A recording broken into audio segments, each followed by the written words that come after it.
지금 AI 버블 무섭다고 손 떨리는 분들, 이미 너무 올랐다고 뒤늦게 겁먹는 분들, 고용위기 온다고 세상이 끝날 것처럼 말하는 분들, 솔직히 그렇게 흔들리시면 QLD TQQQ로 큰돈 만들 준비가 아직 안 된 겁니다. 시장이 무서운 게 아닙니다. 원칙 없이 들어간 내 마음이 무서운 겁니다. 피터 린치가 지금 우리한테 던지는 핵심은 단순합니다. 버블인지 아닌지 맞히려 하지 말고 내가 뭘 들고 있는지부터 제대로 알라는 겁니다. 이 말을 QLD TQQQ에 대입하면 더 선명해집니다. QLD TQQQ는 그냥 3배짜리, 2배짜리 위험한 장난감이 아닙니다.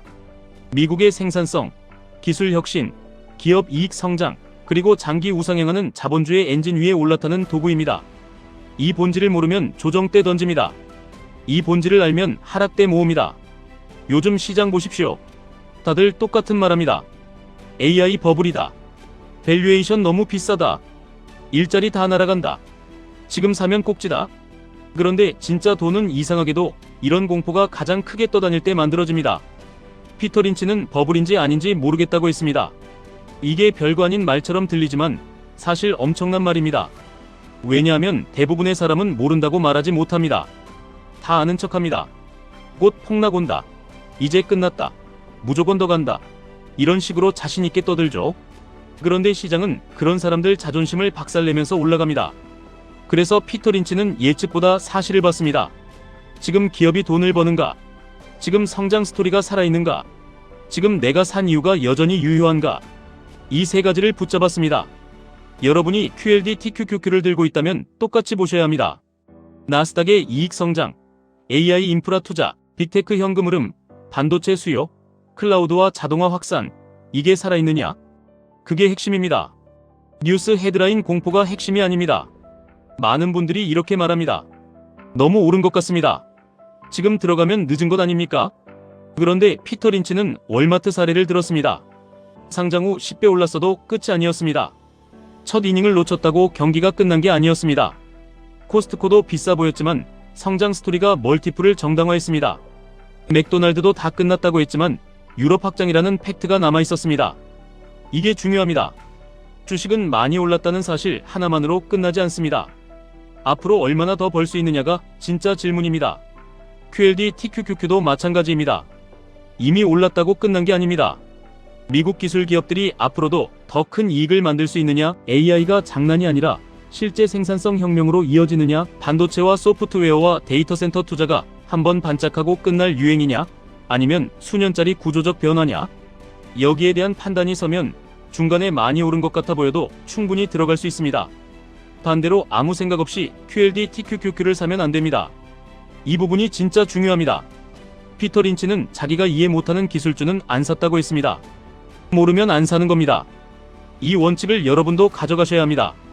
QLD TQQQ를 산다는 건 결국 나스닥의 장기 성장과 미국 기술 생태계에 베팅하는 겁니다. 그런데 그 안에 뭐가 들어있는지, 왜 오르는지, 왜 빠지는지, 금리와 실적과 유동성이 어떻게 영향을 주는지도 모르고 그냥 남들이 돈 벌었다니까 따라 사면 그건 투자 아닙니다. 그건 충동입니다. 그리고 충동으로 산 사람은 하락장에서 반드시 무너집니다. 계좌가 흔들리면 머리가 아니라 감정으로 반응합니다. 결국 가장 싼 데서 팔고 가장 비쌀 때 다시 들어갑니다. 피터 린치가 말한 그 표현 그대로입니다. 꽃을 자르고 잡초에 물을 주는 겁니다. 그래서 QLD TQQQ로 돈 벌고 싶다면 가장 먼저 해야 할 일은 겁을 없애는 게 아닙니다. 이해도를 높이는 겁니다. 왜 미국 기술주가 장기적으로 강한지, 왜 나스닥은 조정을 맞아도 다시 회복해왔는지, 왜 AI가 단순한 유행이 아니라 기업 이익 구조를 바꿀 가능성이 큰지, 왜 빅테크는 닷컴 버블 시절의 적자 기업들과 체질이 다른지, 이런 걸 자기 언어로 설명할 수 있어야 합니다. 피터 린치는 11살 아이에게 1분 안에 설명할 수 없으면 그 주식을 사지 말라고 했습니다. 여러분도 마찬가지입니다. 누가 QLD TQQQ가 뭐냐고 물었을 때 그냥 위험한 레버리지 ETF입니다. 이 정도로밖에 설명 못하면 아직 확신이 없는 겁니다. 하지만 이렇게 말할 수 있으면 다릅니다.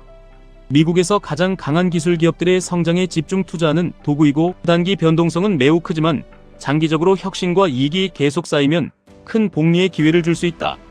이렇게 설명할 수 있으면 흔들림이 줄어듭니다. 또 하나, 요즘 AI 때문에 일자리 끝나는 것 아니냐는 공포가 정말 큽니다. 이 공포 때문에 시장 자체를 부정적으로만 보는 분들도 많습니다. 그런데 피터 린치는 이런 공포를 아주 냉정하게 봤습니다. 특정 산업의 일자리는 줄 수 있습니다. 자동화가 일어납니다. 효율화가 진행됩니다. 그런데 그게 국가 전체의 파국을 의미하지는 않는다는 겁니다. 기술은 항상 어떤 자리를 없애고 또 다른 자리를 만들었습니다. 생산성을 올리고 비용을 낮추고 새로운 산업을 키워왔습니다. 이게 바로 왜 미국 시장이 강한가에 대한 답이기도 합니다. 미국은 불안하고 시끄럽고 늘 위기 같아 보이지만 결국 새로운 기업이 생기고 새로운 산업이 커지고 자본이 효율적으로 움직이는 구조를 갖고 있습니다. QLD TQQQ에 투자한다는 건 그 구조의 가장 앞단에 서 있는 기업들에 올라타는 겁니다. 그래서 고용위기라는 헤드라인 하나만 보고 던질 일이 아닙니다. 오히려 어떤 기업이 이 변화의 승자가 될지, 어떤 플랫폼이 생산성 향상의 과실을 가져갈지를 봐야 합니다. 물론 여기서 절대 착각하면 안 됩니다. 그렇다고 무지성 풀매수가 정답이라는 뜻은 아닙니다. 피터 린치도 위험 감수 능력을 알아야 한다고 했습니다. 2년 안에 큰돈 써야 하는 사람, 대출 압박이 큰 사람, 생활비도 불안한 사람은 변동성이 큰 자산에 과도하게 들어가면 안 됩니다. 이건 냉정해야 합니다. QLD TQQQ는 강력한 무기지만 아무나 휘두를 수 있는 무기는 아닙니다.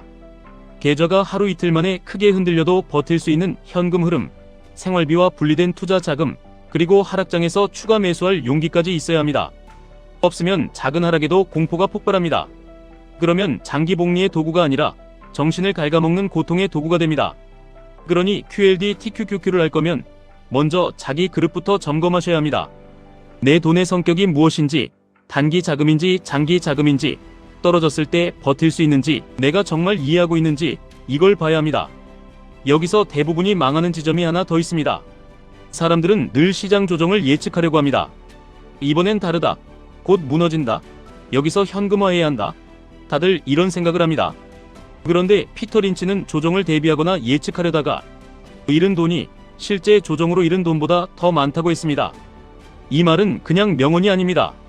현실입니다. 오를 때는 무서워서 못 사고 빠지면 더 무서워서 못 삽니다. 결국 현금만 들고 시장 구경하다가 한참 오른 뒤 뒤늦게 추격 매수합니다. 그리고 조금만 흔들려도 던집니다. 이렇게 해서 부자가 된 사람은 거의 없습니다. 진짜 부자는 시장을 완벽히 마친 사람이 아니라 좋은 자산을 오래 들고 간 사람입니다. QLD TQQQ도 마찬가지입니다. 매일 방향 맞히는 게임으로 접근하면 지칩니다. 그러나 미국 혁신 기업의 장기 성장에 대한 확신, 분할 매수 원칙, 과열 구간에서의 냉정함, 하락 구간에서의 담대함, 이걸 갖추면 다른 결과가 나옵니다.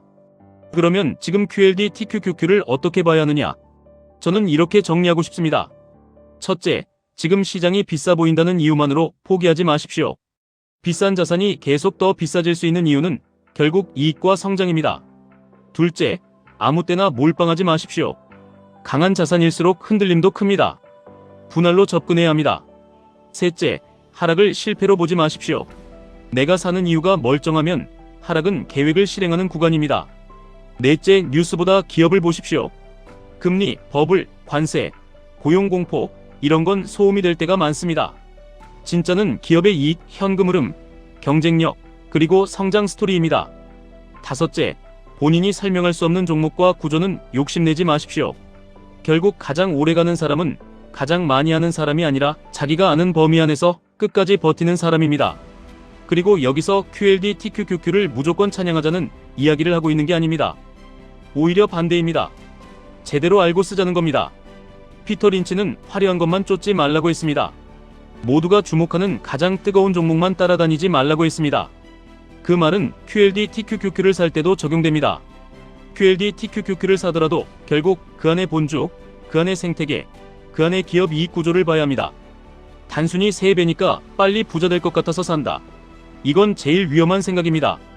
하지만 미국 기술 패권이 계속 유지될 가능성이 높고 AI와 자동화가 생산성을 끌어올리고 나스닥의 핵심 기업들이 계속 돈을 벌고 중간중간 큰 조정이 와도 결국 더 높은 이익으로 넘어갈 수 있다는 그림이 보인다면 QLD TQQQ는 평범한 직장인이 자산의 속도를 끌어올릴 수 있는 매우 강력한 도구가 됩니다. 결국 여러분이 붙잡아야 할 건 공포를 이기는 요령이 아니라 공포를 이길 근거입니다. 버블 이야기 나와도 흔들리지 않는 사람, 이미 많이 올랐다는 말 들어도 조급해지지 않는 사람, 고용위기 헤드라인 떠도 시스템 전체를 보는 사람, 그런 사람이 살아남습니다. QLD TQQQ는 멘탈 약한 사람을 부자로 만들어주는 상품이 아닙니다. 오히려 멘탈을 갈아 넣어야 겨우 복리를 누릴 수 있는 상품입니다. 그래서 더더욱 원칙이 필요합니다. 내가 왜 사는지 알고 사십시오. 떨어지면 어떻게 할지 미리 정하십시오. 어느 정도 비중이 내 삶을 망가뜨리지 않는지 정하십시오. 그리고 시장의 소음이 아니라 기업의 성장 스토리를 추적하십시오. 그게 피터 린치가 강조한 길이고 QLD TQQQ로도 통하는 길입니다. 여러분, 부자가 되는 사람은 세상을 완벽히 예측한 사람이 아닙니다. 흔들리는 세상 속에서도 자기 기준을 끝까지 지킨 사람입니다. 다들 버블이라고 겁줄 때도, 다들 늦었다고 비웃을 때도, 다들 일자리 끝난다고 공포를 팔 때도 스스로 조사하고 스스로 납득하고 스스로 버틴 사람이 결국 계좌를 바꿉니다. 남들 입에서 나오는 비관은 여러분 인생을 바꾸지 않습니다. 여러분이 직접 공부해서 만든 확신만이 여러분의 자산을 키웁니다. 그러니 이제 남들이 무섭다고 하니까 덩달아 떨지 마십시오. 남들이 많이 올랐다고 하니까 자동으로 포기하지 마십시오. 미국 시장은 늘 시끄러웠고 늘 위기 같았고 늘 끝장처럼 보였습니다. 그런데도 혁신은 살아남았고 이익은 쌓였고 승자는 더 강해졌습니다. QLD TQQQ는 그 흐름을 가장 거칠게 타는 도구입니다.